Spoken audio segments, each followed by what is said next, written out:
Salam, hörmətli dinləyicilər. Gəlin sizinlə maraqlı bir riyaziyyat sualına baxaq. Əvvəlcə tapşırığın şərtini oxuyaq, sonra tapşırığı həll etməyə çalışaq. Aşağıda sinus x və kosinus funksiyalarının qrafiklərinin bir qismi ilə A, B, D və B, C, Y üsbucaqları verilmişdir. Sinus x və kosinus x funksiyaları A və C nöqtəsində kəsişirlər. B, D, Y apsisotun üzərindədir. AB perpendikularlı BD olduğuna görə A, B, D üsbucağının sahəsinin B, C, Y üsbucağının sahəsinə nisbətini tapın. Gəlin biz bu tapşırığı həll etməyə çalışaq. Biz əvvəlcə deməli AB, D üsbucağının sahəsini tapmağa çalışaq. Üsbucaq ABD-nin sahəsini tapmağa çalışaq. Bunun üçün bizə B nöqtəsinin, var nöqtəsinin koordinatları lazımdır. Biz bu koordinatları y bərabərdir sinus x və y bərabərdir kosinus x funksiyalarının kəsişmə nöqtəsindən tapmalıyıq. Bunun üçün funksiyaların sağ tərəflərini bir-birinə bərabərləşdirməliyik. Bərabərliyin hər iki tərəfin kosinus x-ə bölsək,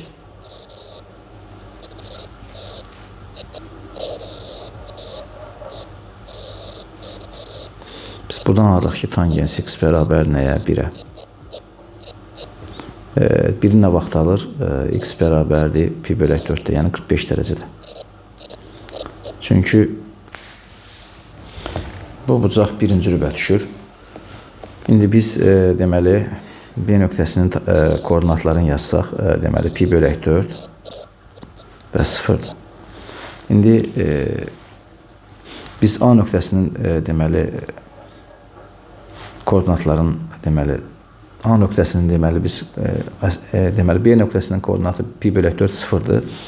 İndi A nöqtəsinin deməli koordinatlı deməli A nöqtəsinin apsisi pi bölək 4-dür. Biz onun ordinatını tapmaq üçün A nöqtəsinin apsisi pi bölək 4-dür. Ordinatını tapmaq üçün bu funksiyada y bərabərdir sinus x funksiyasında ya da y bərabərdir kosinus x funksiyasında fərqi yoxdur.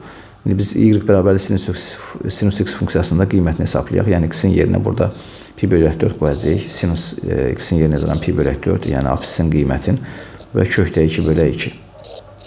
Deməli biz indi A nöqtəsinin koordinatlarını yaza bilərik. Apsisi pi bölək 4, ordinatı da kökdə 2 bölək nədir? 2-dir.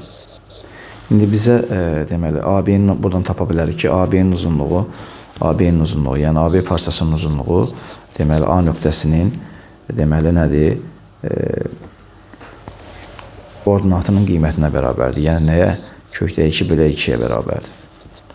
İndi biz AB-ni tapdıq uzunluğun. İndi bizə üsbucağın sahəsini tapmaq üçün BD lazımdır. BD-ni tapmaq üçün biz D-nin koordinatından B-nin koordinatını çıxmalıyıq. Bunun üçün yəni 3 pi bölək 2-dən pi bölək 4-ə çıxmalıyıq. Çünki B-nin koordinatını pi bölək 4 tapmışıq. Onda BD bərabərdir 3 pi bölək 2-dən çıxırıq nəyi? Pi bölək 4-ü. O da bərabərdir. Birinci kəsiri 2-yə vursaq 6 pi bölək 4. Çıxaq pi bölək 4. Buradan alırıq ki 5 pi bölək 4. Artıq indi biz bu üsbucağın sahəsini hesablaya bilərik. S üsbucaq A, B, D idi də. A, B, D üsbucağı, bəli. A, B, D üsbucağı. Üsbucağın sahəsini tapmaq üçün 2-də 1 düzbucaq üsbucağı olduğuna görə A, B, vuraq B, D. O da bərabərdir 2-də 1. A, B-nin yerinə mən yazıram kökdə 2 bölək 2. B-nin də yerinə yazıram 5 pi bölək 4. Buradan alıram ki, sürəti vuranda 5 kökdə 2 pi. 5 kökdə 2 pi.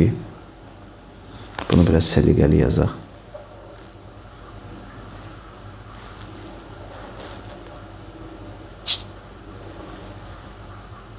Burası sığışsın.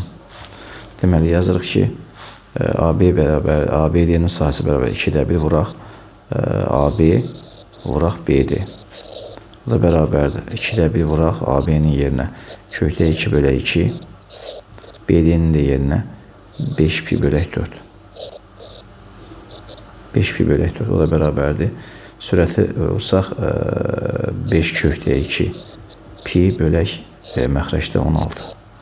Yəni biz bu sahənin, üsbucağın sahəsinin ABD-nin 5 kökdə 2 pi bölək 16 olduğunu tapdıq. İndi biz artıq B, C, Y üsbucağının sahəsini hesablayaq. B, C, Y üsbucağının sahəsini tapaq. Bunun üçün yenə də biz deməli B, C üsbucağının sahəsini tapmaq üçün biz C nöqtəsinin koordinatlarını tapmalıyıq. Bunun üçün deməli Bu funksiyalarda yenə də y bərabərdir sinus x və y bərabərdir kosinus x funksiyalarından biz istifadə eləməliyik. Kəsişmə nöqtələrinin koordinatını tapmalıyıq. Bunun üçün yenə sinus x bərabərdir kosinus x bərabərləşdirirəm və yuxarıda qayda üzrə hər tərəfi kosinus x-ə bölsəm alıram ki, tangens x bərabərdir 1-ə. İndi tangens x1-i alır x1 bərabərdir pi bölək 4-də. Bir də alır x2 bərabərdir 5 pi bölək 4-də. Yəni biri 45 dərəcədə, bir də 135 dərəcədə alır. Şəkildən görsənir ki, biz 5 pi bölək 4-ü götürməliyik. Çünki bu ikinci cürbə düşür. Bax, diqqət edirsiniz, bu C nöqtəsinin deməli apsisi. Bunu göstərək şəklin üzərində. C nöqtəsinin biz apsisini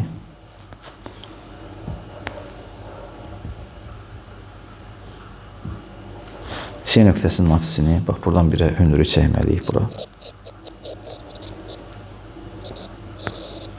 Buna bir h desək.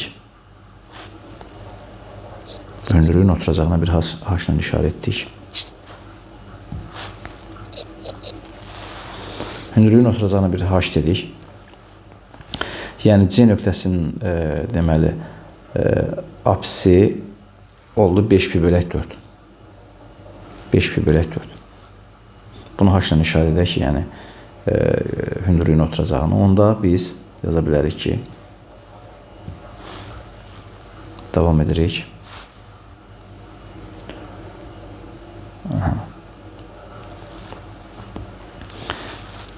Deməli, biz tapdıq ki, C nöqtəsinin apsisi həm də h nöqtəsinin koordinatı. Yəni, o hündürlüğün oturacağına h demişdik. Bunun koordinatı nə oldu? H-ın koordinatı 5 pi bölək 4. Bir də 0. İndi biz gəlin bu qiyməti, yəni C nöqtəsinin ordinatının qiymətini tapmağa çalışaq. Yəni 5 pi bölək 4-ü bu funksiyada y bərabərdir sinus x funksiyasında. Bunun fərqi yoxdur. Kosinus x-ə də qoya bilərik yerinə. Yəni x-in yerinə 5 pi bölək 4 yazsaq. Yəni bu oldu sinus 135 dərəcə. O da bərabərdir. Sinus 90 plus 45 kimi yazıram 135-i. Kosinus 45 dərəcə. Bərabərdir kökdə 2 bölək 2.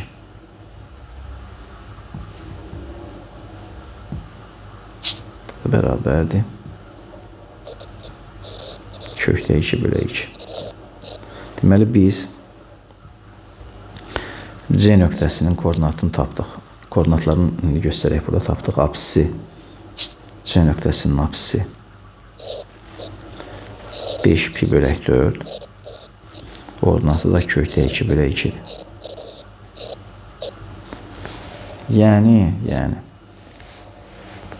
bu üçbucağın hündürlüyü B, SY üçbucağının hündürlüyü B. Düzdür, bu apsis oxundan aşağıda yerləşib mənfi olmalıdır. Amma biz mənfi götürə bilməriyək uzunluğu. Ona görə də deməli CH-ın, yəni B, SY üçbucağının, B, SY üçbucağının hündürlüyü, yəni CH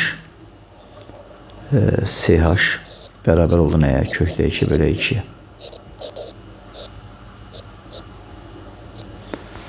CH bərabərdir kökdə 2 bölək 2. CH bərabərdir kökdə 2 bölək 2. Yəni hündürlük, bu üçbucağın hündürlüyünün qiyməti kökdə 2 bölək 2. İndi biz hündürlüyü tapmışıq, amma bizə nə lazımdır? Bu üçbucağın oturacağı lazımdır. Yəni BSG üçbucağının oturacağı. Bunun üçün BSY üçbucağının oturacağı lazımdır. Yəni BY lazımdır. BY-nin uzunluğu lazımdır. Bunun üçün Y nöqtəsinin koordinatından B nöqtəsinin koordinatını çıxmalıyıq. Y nöqtəsinin koordinatı 2 pi-dir. B nöqtəsində koordinatını pi bölək 4 tapmışıq. Yəni biz BY-ni tapmaq üçün BY bərabərdir 2 pi-dən çıxırıq nəyə? Pi bölək 4. O deyir 7 pi bölək 4. 2 pi-ni 4-ə vururam, 8 pi, onun da pi çıxıram, 7 pi bölək 4. İndi artıq biz deməli üçbucağın sahəsini hesablaya bilərik. S üçbucaq, deməli S üçbucaq BSY BCY, daha doğrusu BCY üsbucağı.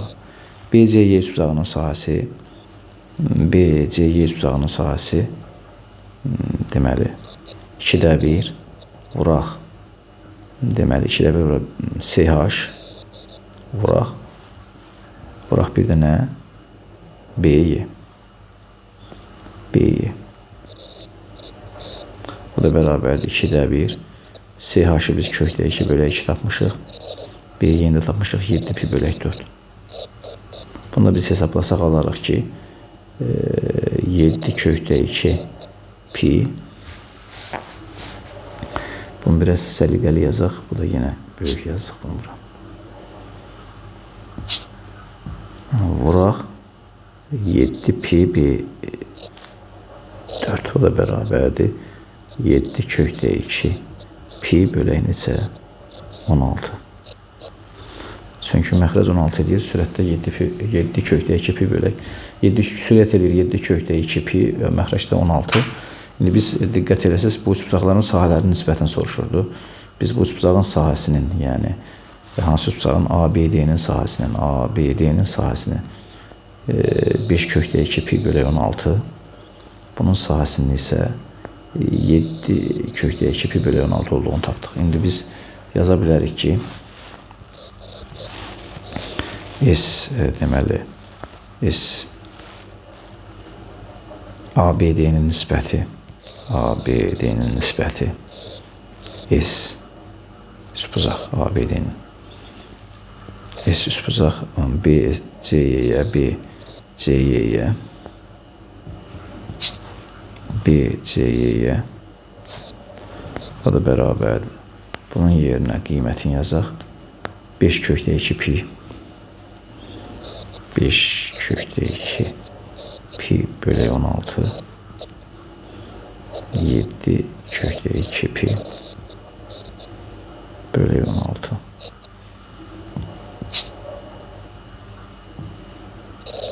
7 kökdə 2 pi bölək 16 bərabərdir 5 kökdə 2